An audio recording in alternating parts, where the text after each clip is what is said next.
इस वीडियो में आपके सामने यूपीएससी, ईपीएफओ, एपीएफसी का जो नोटिफिकेशन निकला है उसके बारे में डिस्कस करूंगा। और जो 30 नवंबर इसकी एग्ज़ाम डेट है, कुछ लोगों को अभी भी समझ नहीं आ रहा क्या ये सही है कि गलत है, इसके बारे में बात करने वाले हैं। और क्या स्ट्रेटजी होनी चाहिए। देखो, एग्ज़ाम तो निकलते रहते हैं, बट ये है कि आपका पेपर पास होना बहुत ज़रूरी है। ये बहुत सबसे ज़्यादा मैटर करता है।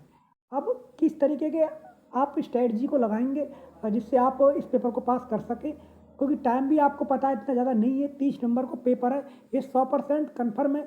मैंने आपको ऑलरेडी इसके बारे में बता दिया था और ये भी मैंने बताया था जब 18 तारीख को ये नोटिस सर्कुलेट हुआ था सेंटर वाला, कि ये बिल्कुल सही है। इस तरीके का ही नोटिस जब 2 फरवरी के आसपास का एग्ज़ाम हुआ था पिछली बार ईपीएफओ का, उस समय एक गोरखपुर के सेंटर का घूमा था। बहुत सारे लोगों ने उस समय भी उसको गलत बताया था और इसी प्रकार से इस बार इसको भी गलत बता रहे हैं।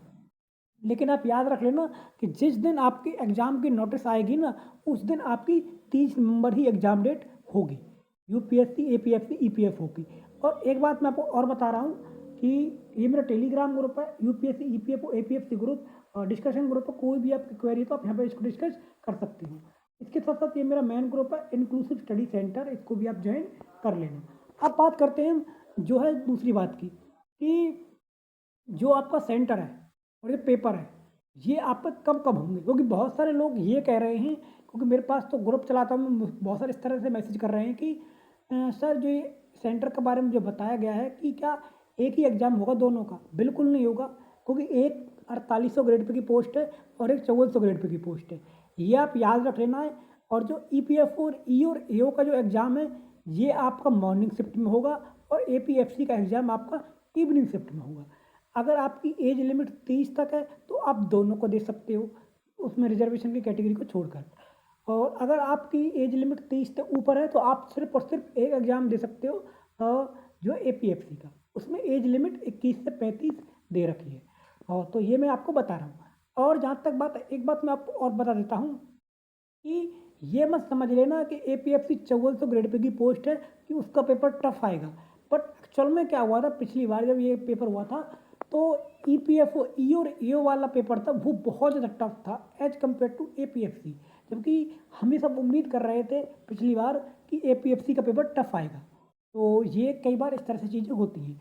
एक बात मैं आपको और बता देता हूँ। अब बात करते हैं किस तरीके से पेपर आपको तैयारी करनी है। जैसे कि बहुत सारे लोगों को अभी सिलेबस के बारे में आइडिया नहीं है, जनरल स्टडी के बारे में ऐसे ही पढ़ रहे हैं।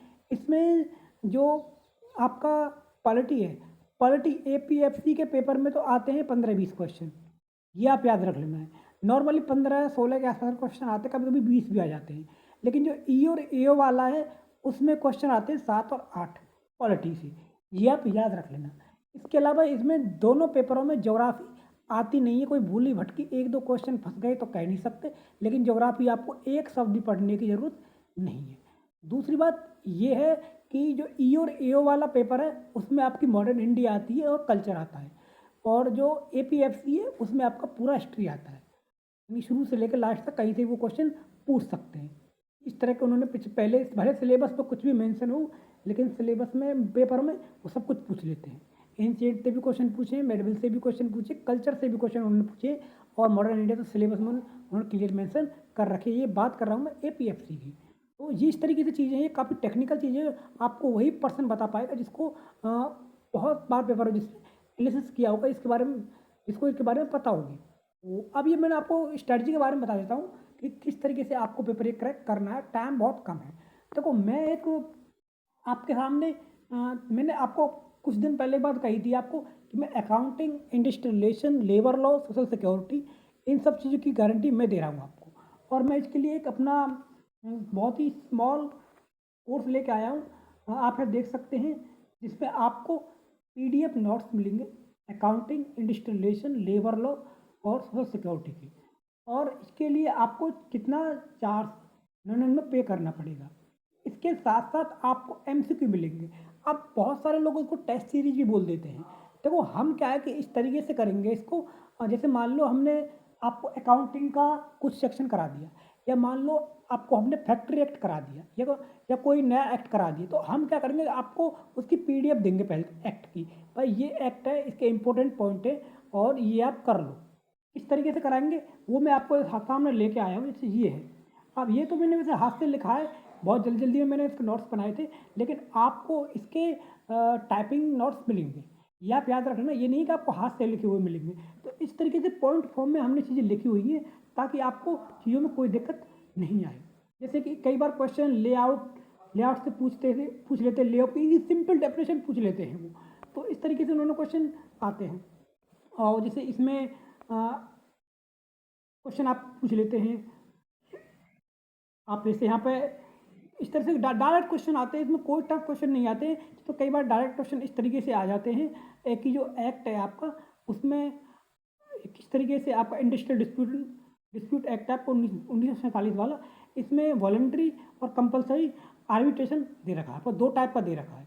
तो आपसे ये कई बार ये क्वेश्चन पूछ लेंगे क्या टाइप का है, क्योंकि इस टाइप के क्वेश्चन कई बार पूछे हुए हैं इन्होंने। जैसे एक बार क्वेश्चन इन्होंने पूछा था, हुआ था कि फैक्ट्री एक्ट में चाइल्ड लेबर कितनी उम्र तक का होता है। तो इस टाइप के डायरेक्ट क्वेश्चन आते हैं। हमने आपको एक्ट पढ़ने की ज़रूरत नहीं है, हमने एक्ट को खुद पढ़ा है और वहाँ से क्वेश्चन को एक एक पॉइंट को हमने अच्छे से, जो इम्पोर्टेंट है उसको हमने एक जगह पर लिख दिया है। अब जैसे ये एक्ट है आपको बहुत लंबा है, इंडस्ट्रियल डिस्प्यूट एक्ट, लगभग उसमें बहुत सारे परिणाम दे रखा है, लेकिन हमने जितने भी उससे एक एक इम्पोर्टेंट पॉइंट थे उस सब ने हमने 1-2-3 पेजों में आपके निपटा दिए हैं। इस तरीके से हमने किया है। अब आपको इसी के एमसीक्यू फॉर्म में क्वेश्चन मिलेंगे, जिसको लोग टेस्ट सीरीज भी बोल देते हैं। तो यही मैं आपको कहना चाह रहा हूँ। तो हम वो सब चीज़ आपको एक ही जगह प्रोवाइड कराने वाले हैं। ये तो हमारा एक सिंपल सा चीज़ हो गई। अब हमारा एक दूसरा है 699 वाला, जिसमें आपको अकाउंटिंग इंडस्ट्रियलाइजेशन लेबर लॉ की आपको पीडीएफ भी मिलेगी, एमसीक्यू भी मिलेंगे, और इसमें आपको जो एपीएफसी में है ऑडिटिंग और इंश्योरेंस, ये भी आपको मिलेगा। इसके साथ साथ आपको इसमें वीडियो क्लासेज भी अवेलेबल कराई जाएंगी। जैसे कि आपको एमसीक्यू क्वेश्चन है, आपको उसमें तो 499 वाले में तो आपको सिर्फ और सिर्फ हम आपको एमसीक्यू दे देंगे, लेकिन अगर आप 699 वाला लेंगे तो इसमें हम आपको एमसीक्यू की डिटेल एक्सप्लेनेशन किस तरीके से सॉल्व करते हैं वो चीज़ें भी हम करवाएंगे, उसके बारे में पूरी इन्फॉर्मेशन देंगे। और जो हम आपको सिर्फ उसमें पीडीएफ प्रोवाइड करा रहे थे, इसमें हम आपको उसके बारे में बताएंगे भी। तो ये चीज़ें दोनों में हो जाएंगी। इसके लिए आपको हमारे टेलीग्राम ग्रुप को ज्वाइन करना है, इंक्लूसिव स्टडी सेंटर, और बायो मेरा लिंक है @राजकुमार चौधरी1, मुझसे कॉन्टैक्ट कर लेना और आप इसको ज्वाइन कर लेना। तो ये मैंने आपको बता दिया accounting industrial relation labour law social security. यकीन मानना 35 से 40 क्वेश्चन आते हैं और 120 में से, और ये इतने इंपॉर्टेंट होते हैं बहुत ज़्यादा।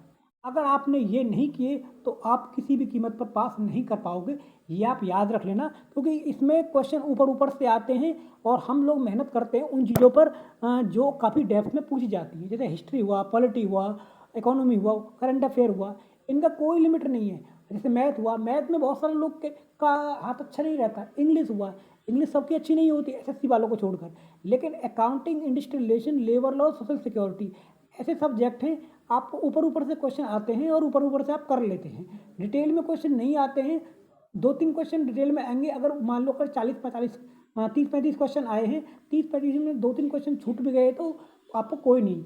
लेकिन आप हिस्ट्री में जैसे मान लो 20 क्वेश्चन आए, 18 क्वेश्चन आए, उसमें से आप कितना भी पढ़ लो, 14-15 भी बहुत मुश्किल से कर पाओगे। उसमें भी अगर आपने खूब पढ़ लिया है तो 12-13 तक ही पहुंच पाएंगे, क्योंकि ये यूपीएससी लेवल का पेपर है। लेकिन accounting industrial relation labour law में इन लोगों के पास ज़्यादा स्कोप बचता नहीं है, क्योंकि वही एक्ट है और वही क्या कहते हैं अकाउंटिंग है हमारे पास, तो उसमें ज़्यादा ये कुछ कर नहीं पाते हैं।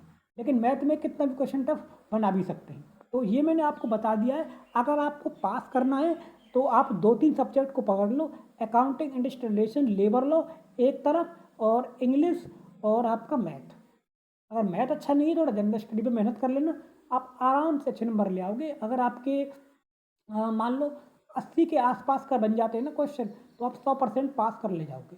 40 क्वेश्चन तो accounting industrial relation labour law से ही बन जाते हैं, 20 क्वेश्चन इंग्लिश के आते हैं और 15-20 आपके मैथ से आते हैं। अगर आपका इनमें ठीक ठाक जुगाड़ रहता है तो ठीक है, और नहीं तो क्या कहते हैं जीएस कर लेना आप।